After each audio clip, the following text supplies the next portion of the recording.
How to stop procrastinating in 15 minutes. Guys, step one, mindset shift. Perfectionism is your enemy. Failure is part of learning, and if you're going to do something, you're going to be bad at it in the beginning.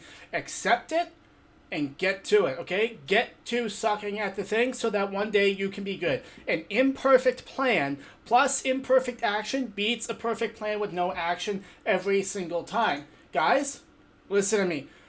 I wasted 5 years of my life not knowing this. What I'm about to show you should save you years off of your life. I learned it the hard way. I don't want you to have to pay the same price. If you're fine with that, hit the subscribe button.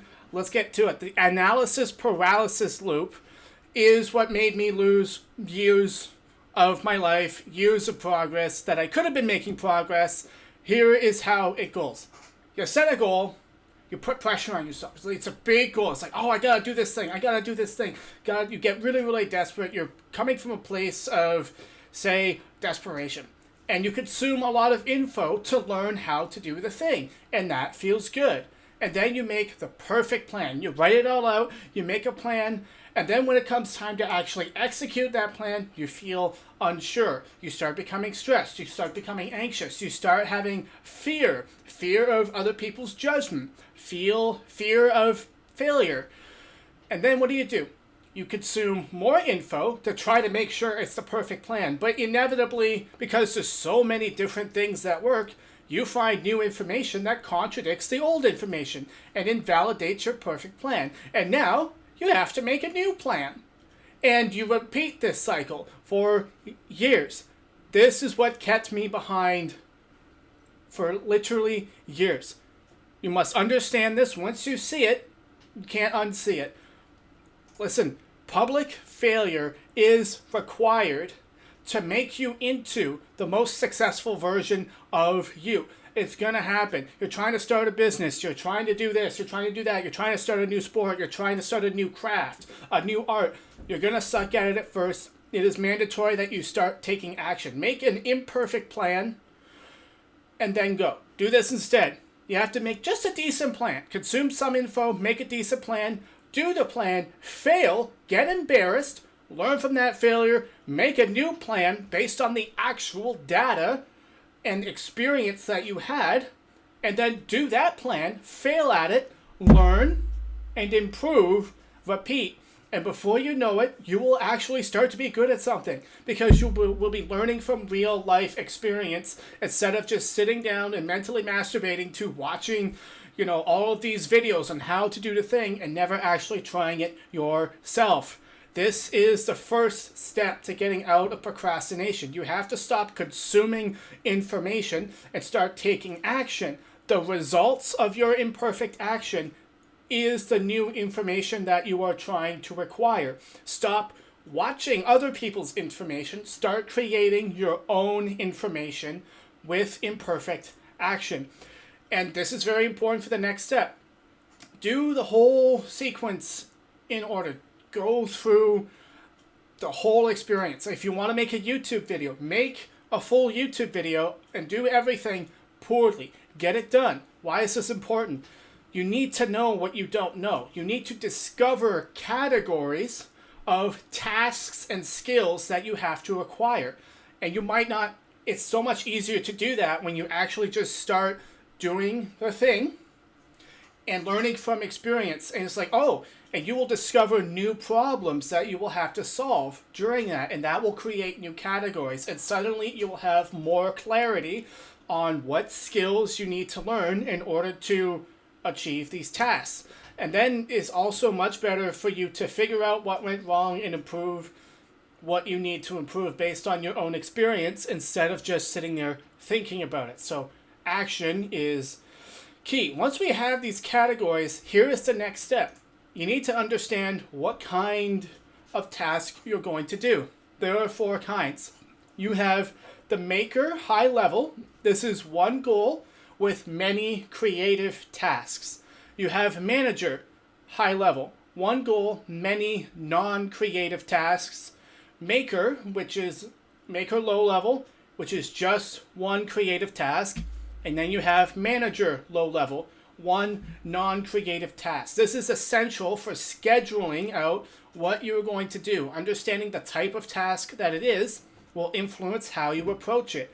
So for example, say you want to make a YouTube video. Well, that requires many creative tasks being done in sequence. You have to write a script, you have to film it, you have to make sure the audio is good, you have to make a thumbnail, and you have to post it.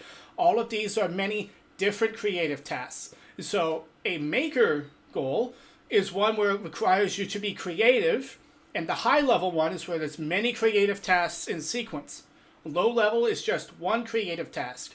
And so if you want to only work on scripts, that is a maker low level task. You're only doing one creative task. Same with manager high level. Say you want to clean the entire house. You have to vacuum, you have to take the kids out, you have to prepare food, do the laundry, clean the toilet, go to the gym. These are all many non-creative tasks that are being done in sequence. You could try to schedule them all together and then run through them. Manager low level is you just pick one task. I'm going to do the laundry in between this and that. You schedule it. It's one task.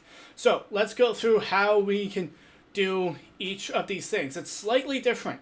How you schedule this out is slightly different based on the kind of task. So maker high level. You need a large chunk of time so that your mind can feel free to create. If you're about to create a painting, if you've never painted before, you need room to breathe. You need room to have inspiration and take your time to figure out how to mix the paints. You know, there's a couple different things that go into making a painting, and you want to be free to go between different tasks and categories whenever you want based on your creative intuition that you are trying to find. And so you need to make sure that you have enough time to feel free and get into that flow state so that you can actually get into that zone. Switching between whatever category or task you want when needed, as long as it is in service of one creative goal. Another thing that you can do is use instrumental music to help your mind stay focused. So for example, when I start writing scripts, I will use instrumental music to help me stay focused on that thing. Not lyrics and not podcasts. That's a distraction. Then of course you block out all distractions, and if you get into that state of agitation where you're no longer in flow state and you're no longer being focused, you can go for a walk to reset your mind. Manager high level. This one is very simple. You just schedule enough time to do all of the tasks. You can do all of the tasks in any random order.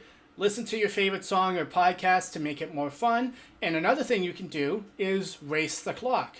Let's see how fast they can get all of these things done. It also helps if there's a reward at the end of it, such as your favorite TV show or your favorite food or something like that. Maker low level.